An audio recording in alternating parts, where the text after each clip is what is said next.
Dans cette vidéo, je vais vous faire un petit tour d'horizon des outils vraiment les plus utilisés dans le bricolage afin de créer sa propre caisse à outils, connaître le nom des différents outils et à quoi ils servent afin que vous ayez déjà une bonne idée générale du bricolage. Si vous n'avez pas besoin de tout ça, que vous voulez vraiment rester sur l'essentiel, eh bien je vous montrerai aussi le nécessaire, vraiment les quelques outils à avoir impérativement si on n'a pas envie d'investir mais qu'on veut quand même être capable de réparer 2-3 petites choses dans son quotidien. Et donc c'est parti à la découverte des différents outils. Et bien tout d'abord, pour faire du travail de qualité, eh bien il va falloir mesurer et tracer avec précision. Il en existe des tonnes, mais l'essentiel c'est d'avoir au moins une équerre afin de faire des découpes droites dans du bois principalement. Ce qui est important dans une équerre, c'est qu'il y ait un relief afin de caler l'équerre contre un morceau de bois par exemple, afin de tracer perpendiculairement. Contrairement à une équerre standard qui n'a pas de relief. Ça c'est vraiment l'équerre standard impératif à avoir. Après, il y a différentes tailles, bien entendu. Moi, j'aime bien avoir une petite équerre d'écolier standard en plus, parce que vu qu'il y a un relief là, on ne peut pas vraiment tracer des angles droits. Donc ça, c'est assez complémentaire, c'est bien d'avoir les deux. Je ne la mets pas dans la boîte pour ne pas la plier, mais c'est bien d'en avoir une. Pour mesurer, on peut avoir divers outils. On peut avoir le mètre ruban. On vient tirer pour avoir la longueur souhaitée. On peut le bloquer avec un bouton.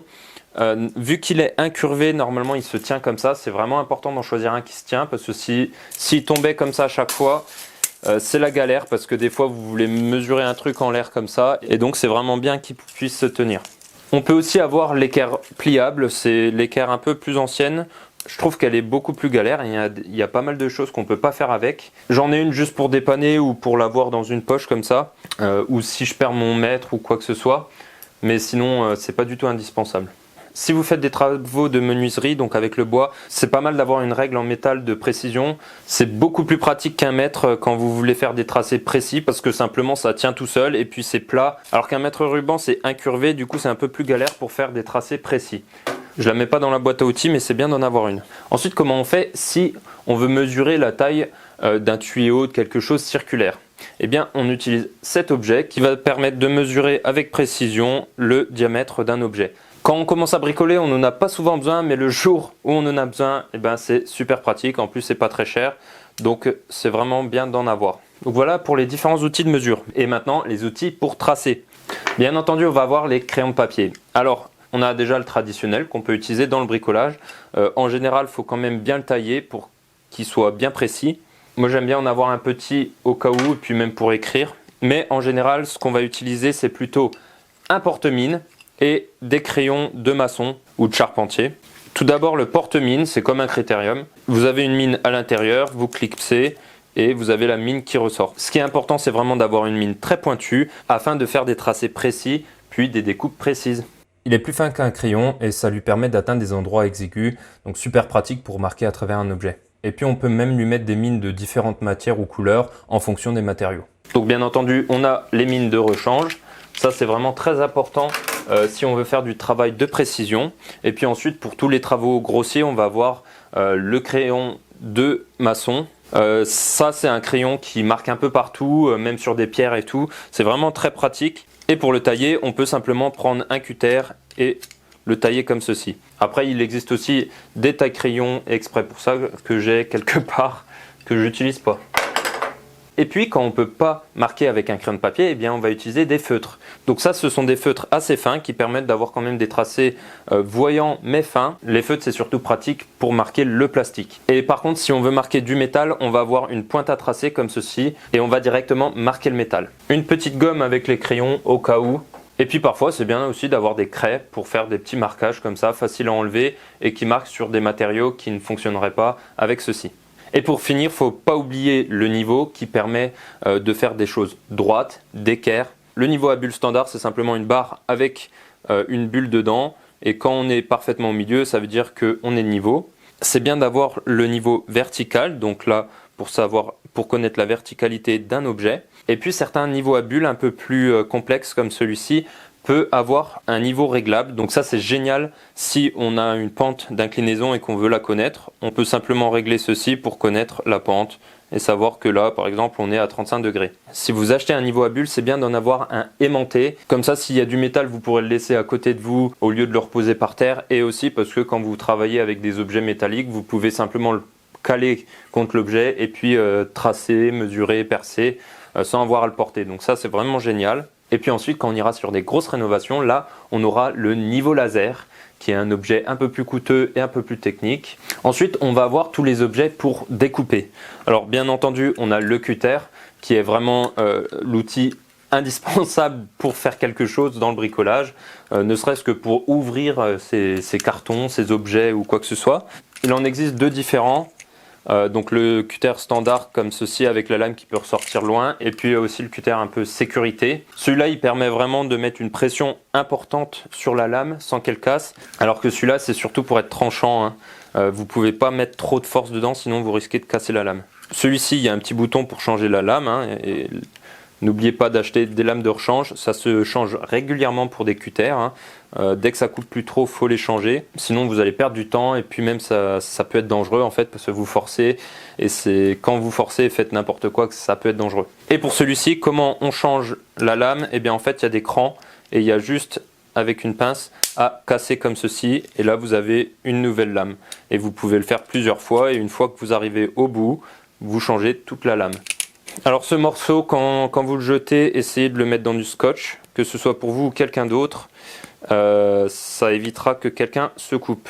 Une paire de ciseaux, moi j'en ai choisi une plate pour que ça prenne moins de place, c'est toujours bien d'avoir une paire de ciseaux. Après pour ce qui coupe, on peut avoir toutes les scies, là il y aura la vidéo vraiment complète dessus, donc je vais pas trop vous en parler. Mais dans ma boîte à outils, moi j'aime bien avoir une scie pour le métaux. Donc juste la lame pour faire des petites découpes ponctuelles. Et puis pour découper du bois, c'est bien d'avoir au moins une scie, soit une scie Egoin, soit une scie japonaise, qui ne se met pas dans la boîte à outils. Mais si vous faites des découpes de bois, c'est important d'en avoir au moins une. Et puis on peut avoir une scie à dos pour les découpes de précision ou les découpes à onglet qu'on verra plus tard. Elle est petite, donc j'aime bien la mettre dans la boîte à outils parce qu'elle me dépanne souvent quand même. Et puis on peut aussi avoir tout ce qui est lime pour enlever de la matière quand la découpe n'est pas précise, ou pour plein de situations quand on doit enlever un peu de matière. Par exemple pour élargir un trou, c'est bien d'avoir des limes, une qui enlève beaucoup de matière. Et puis j'en ai des petites vraiment plus pour la précision. Et quand on dit découpe, dit maintenir les objets. Et ça c'est très important, on en parlera assez dans les prochaines vidéos. Pour maintenir les objets, on va avoir des serre-joints. On peut en avoir en métal ou en plastique. Là par exemple c'est un mini serre-joint. On peut aussi avoir un étau sur son établi. Les serre-joints c'est vraiment très pratique, c'est facile et rapide à mettre, on peut les prendre avec nous. Moi je les mets au fond de ma caisse à outils et ça sert vraiment à plein de choses pour maintenir des objets dans plein de situations, c'est vraiment génial. Il faut au moins en avoir deux, et puis si on en prend 4 c'est encore mieux. Après on n'a pas forcément la place dans une caisse à outils, mais chez soi c'est bien d'en avoir au moins 4. Si vous aussi vous désirez une chevelure volumineuse, ondulée et soyeuse, la solution est simple. Il suffit de vous abonner et de mettre un pouce en l'air en bas de cette vidéo, et vous verrez, je vous le promets, demain matin vous vous réveillerez avec une magnifique chevelure et toutes les filles vous courront après pour connaître votre secret. Alors qu'attendez-vous? La solution est simple, abonnez-vous et mettez un pouce en l'air. Bon c'est bon Jean-Jacques, tu peux me virer la perruque là, elle commence à tenir chaud hein. Et puis sérieux, pourquoi vous avez choisi roux? On ne peut pas être bricoleur sans son marteau. Le minimum syndical, c'est un marteau de menuisier taille un peu moyenne. Comme ça permet de clouer à la fois des clous un peu gros et assez petits. Quand vous commencez à faire plus de travaux, c'est bien d'en avoir un plus petit et un plus gros pour vraiment pouvoir clouer correctement toutes les tailles de clous. Mais pour sa boîte à outils, c'est amplement suffisant d'en avoir un moyen. Et puis c'est aussi bien d'avoir un maillet, ça permet d'enfoncer des choses sans les abîmer pour pas mettre de marque comme un marteau. Vous verrez dans les vidéos en quoi ça peut être important. Moi je conseille un transparent pour pas laisser de marque, mais c'est pas le même prix, celui-là c'est quelques euros alors qu'un transparent c'est quelques dizaines d'euros. On peut aussi avoir des maillets en bois, mais là ça va être plus quand on fait des travaux de menuiserie. Ça c'est vraiment pour les travaux de bricolage du quotidien. Avec le marteau on peut avoir ce qu'on appelle des chasse-pointes ou des chasse-clous ou des chasse-goupilles, ça permet d'enfoncer des clous. Je vous en parlerai plus en détail dans la vidéo dédiée aux clous et aux marteaux. Ensuite, on va devoir se munir de pinces. Les pinces, c'est vraiment super important pour pincer. Les plus indispensables, ça va être la pince multiprise. Donc je pense que vous connaissez déjà, hein, c'est juste qu'elle peut avoir différentes ouvertures qui lui permet vraiment d'être très polyvalente. On peut attraper des tas de choses, hein, que ce soit quelque chose de très précis et très petit dans son ouverture minimale, ou quelque chose de très gros quand même dans son ouverture maximale. Ça c'est vraiment la pince indispensable, hein, ça sert tellement souvent.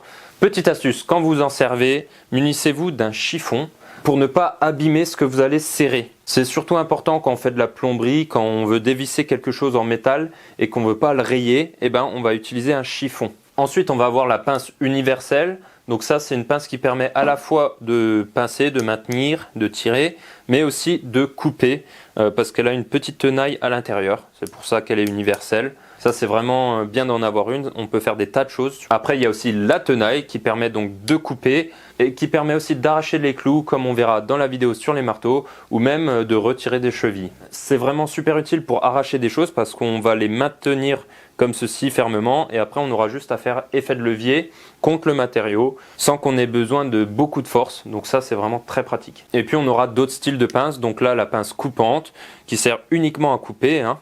Et puis après, on a diverses pinces plus ou moins allongées, des fois même courbées ou rondes. Ça, c'est en fonction des besoins, c'est pas du tout quelque chose de nécessaire. Et donc maintenant, on peut aller vers les clés. Les clés, il en existe des tas de différentes. La plus utile pour un bricoleur, ça va être la clé anglaise ou la clé à molette. Donc, comme son nom l'indique, elle a une molette qui permet simplement de régler la taille de la clé.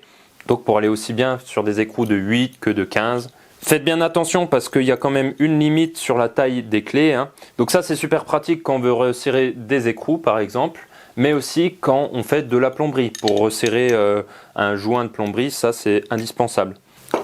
Pour la plomberie, on va plus aller sur des clés assez imposantes comme celle-ci, hein, car on aura besoin d'une ouverture assez importante. Mais parfois, on a besoin d'aller dans des endroits un peu exigus et là, avoir des clés plus fines, ça sera vraiment pratique. Il faudra impérativement deux parce que souvent, il faut maintenir un des écrous pour resserrer l'autre. Et puis, outre les clés à molette qui servent déjà à faire la plupart des choses, on pourra se munir de clés vraiment plus techniques qui permettent de resserrer une seule taille d'écrou. Et donc, si on veut se munir de ces clés-là, eh bien, on va devoir se munir de 10, 15, 20 clés différentes. Donc là, on va commencer à arriver sur des lots assez lourds et conséquents qui prennent de la place. On peut avoir des tiroirs complets de clés. Donc ça, c'est vraiment pas du tout un indispensable. Ça permet de resserrer avec plus de force et de moins abîmer les écrous parce que les clés à molette ont tendance, vu qu'il y a une molette, à plus ou moins se resserrer et donc à moins bien tenir l'écrou. Et surtout, ce genre de clé prend beaucoup moins de place et donc peut aller se nicher dans des endroits inaccessibles comparé à une clé à molette. Ce genre de clé, on appelle ça une clé plate, mais on peut avoir aussi une clé à œil, donc c'est les clés comme ceci, qui permettent vraiment un serrage beaucoup plus rapide. En plus, celui-ci a un cliquet, du coup, ça, on peut vraiment faire des resserrages très rapides. Et ensuite, on va avoir les clés mixtes qui permettent d'avoir à la fois le plat et l'œil. Voilà. Les clés plates ont la chance d'avoir deux tailles différentes, alors que les clés à œil ont vraiment qu'une taille, mais juste une prise différente à chaque bout. Et après, on a aussi ce genre de clés qui sont des clés à tube ou des clés à pipe qui permettent d'aller dans des endroits inaccessibles. Toutes ces clés sont surtout utilisées en mécanique au final, pas trop pour bricoler, donc je vais pas m'étaler plus que ça. Si vous en achetez, c'est quand même mieux d'en acheter avec un trou ici, comme ça, s'il y a une tige fuitée, vous pourrez l'insérer dedans et qu'elle dépasse, parce que ça, vous pourriez pas le faire avec cette clé ici, qui touche parce qu'elle n'est pas creuse. Donc elle est vraiment plus solide, mais elle est au final moins pratique, hein, parce que dès que vous avez une tige qui dépasse, eh bien, vous ne pourrez plus resserrer l'écrou. Voilà, donc ça c'est à prendre en considération. On peut aussi avoir ce genre de clés multiples qui permettent d'avoir plein de tailles et de prendre pas beaucoup de place. On ne fera jamais des serrages très forts, mais ça peut dépanner quand même. Donc là, on vient de voir toutes les clés qu'on appelle les clés femelles parce qu'elles entourent. Et il existe aussi des clés mâles. Donc là, elles vont à l'intérieur de la vis au lieu d'aller sur l'extérieur de l'écrou. Cette clé-là, on l'appelle simplement la clé Allen, que vous connaissez sûrement déjà. On peut aussi l'appeler la clé hexagonale parce qu'elle a 6 pans. C'est indispensable d'avoir un jeu de clé Allen, même quand on bricole pas trop, hein. Ça sert dans vraiment énormément de choses. Et moi, je vous conseille d'avoir un jeu de clé qui a la taille 10 parce que la plupart s'arrêtent à la taille 9, mais la taille 10 est vraiment très importante. Par exemple, ça permet de régler vos radiateurs. Donc voilà, un jeu de clé Allen. Et maintenant, l'outil le plus utilisé pour visser quelque chose, ça va être le tournevis. Je vous ai fait une vidéo dédiée, donc je ne vais pas trop m'attarder dessus. Ça, c'est un tournevis multifonction qui permet d'avoir plein d'embouts à l'intérieur. Et donc, avec un seul tournevis, on va pouvoir vraiment visser une multitude de différentes vis. Quand on bricole pas énormément, on peut déjà avoir ça et se sortir de beaucoup de situations. On peut le combiner aussi avec une boîte à embouts qui permet d'avoir tous les embouts que l'on va utiliser dans le bricolage. On peut même avoir ce qu'on appelle des douilles qui permettent de resserrer des têtes de vis hexagonales, donc qui auront la même utilité que les clés qu'on vient de voir. Donc si on veut un minimum d'outils, on va simplement prendre un tournevis multifonction et puis un set d'embouts comme ça, et puis là vraiment on est paré pour plein de trucs. Moi j'ai aussi un mini pouce, c'est simplement pour aller dans des petits endroits où un grand tournevis ne pourrait pas aller. Et puis il faut savoir qu'il existe aussi des accessoires divers. Ça c'est un accessoire coudé qui permet d'aller visser dans des endroits un peu inaccessibles. C'est très pratique. Après, il faut savoir que les tournevis multifonctions, ils ont un tour plus large que des tournevis normaux, vu qu'ils doivent accueillir l'embout. Et donc, il y a certains endroits qui ne seront inaccessibles, hein, parce que souvent, on va avoir un trou juste pour avoir la place d'y passer son tournevis. Et donc, les multifonctions ne peuvent pas aller partout. Donc, c'est bien d'avoir un tournevis de chaque chose, de chaque embout et de chaque taille. Vous verrez dans la vidéo sur les tournevis que ça fait quand même beaucoup. Dans ma boîte à outils, j'ai le minimum, c'est 6 tournevis, 3 plats et 3 cruciformes de différentes tailles. Et pour ceux qui connaissent, ce sont des tournevis d'électricien parce qu'ils sont gainés, donc ils sont isolés et ils permettent donc d'intervenir à la fois sur des travaux d'électricité. Ça me permet de ne pas avoir tous ces tournevis en double. Et puis pour finir, il y a quelques indispensables quand on veut toucher à l'électricité, hein, ne serait-ce que changer une prise ou un interrupteur.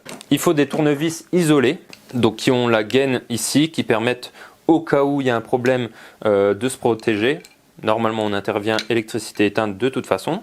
Encore une fois, j'explique plus en détail dans la vidéo sur les tournevis.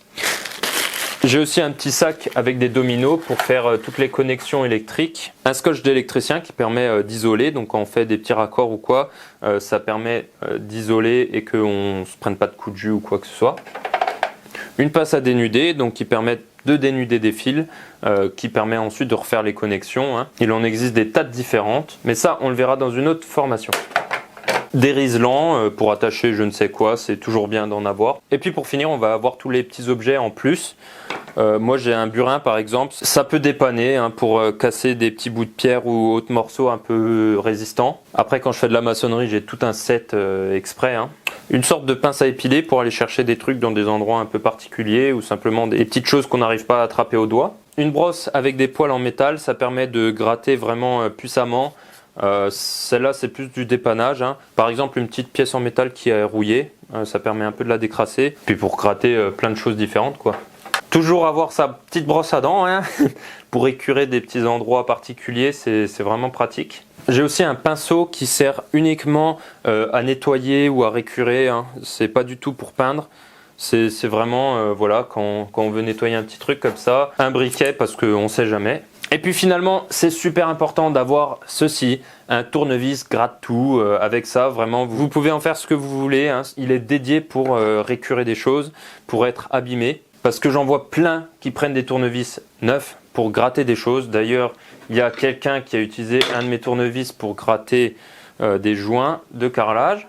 Il faut avoir un tournevis, rien que pour ça, qui est fait pour gratter, point barre. Et le reste des tournevis, il sert uniquement à visser, dévisser. Sinon, gras. Et puis pour y voir clair, c'est bien aussi d'avoir des lampes portatives. Donc là, c'est plus pour dépanner. Celle-là, on peut en avoir aussi une frontale et puis même une plus grosse, genre un spot sur batterie ou quoi. Et puis voilà, on a fait le tour de tous les outils un peu essentiels quand on bricole. Donc là, vous avez vraiment une caisse à outils super fournie pour faire énormément de bricolage. Dans les vidéos d'après, on verra plus en détail le tournevis et le marteau, ainsi que les scies et comment bien s'en servir. Vous verrez, il y a quand même beaucoup plus de choses à savoir qu'on peut penser. Et puis pour finir, pour ceux qui veulent vraiment avoir l'essentiel, le minimum possible, vous pouvez avoir vraiment une toute petite caisse à outils ou même un petit sac en tissu. Hein. Les caisses à outils, on peut en avoir en métal, en plastique ou en tissu. Il y a des points positifs et négatifs à chaque chose. Donc voici pour moi les essentiels à avoir chez soi, même si on ne fait pas des énormes bricolages. Hein.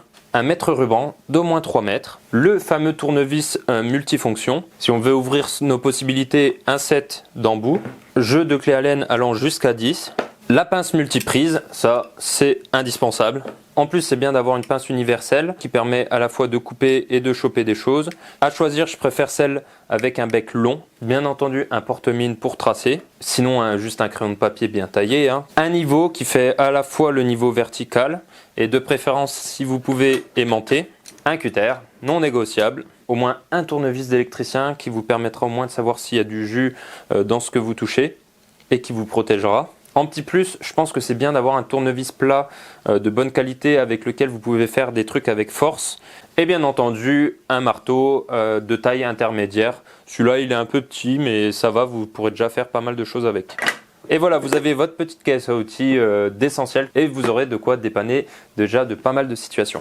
Ensuite, bien entendu, si vous avez un garage ou un atelier, vous pourrez vous fournir de façon beaucoup plus conséquente et puis bien entendu en fonction de votre budget et puis des travaux que vous ferez. Ça, ce sont les essentiels et puis ensuite, en fonction des travaux, vous pourrez acheter les outils dont vous aurez besoin au fur et à mesure. Après, bien entendu, il va y avoir tous les outils qui sortent de la caisse à outils, comme par exemple d'avoir une échelle, un escabeau, et puis aussi un aspirateur, une pelle et une balayette, un chiffon, et puis ces EPI qu'on pourrait aussi considérer dedans, etc., etc.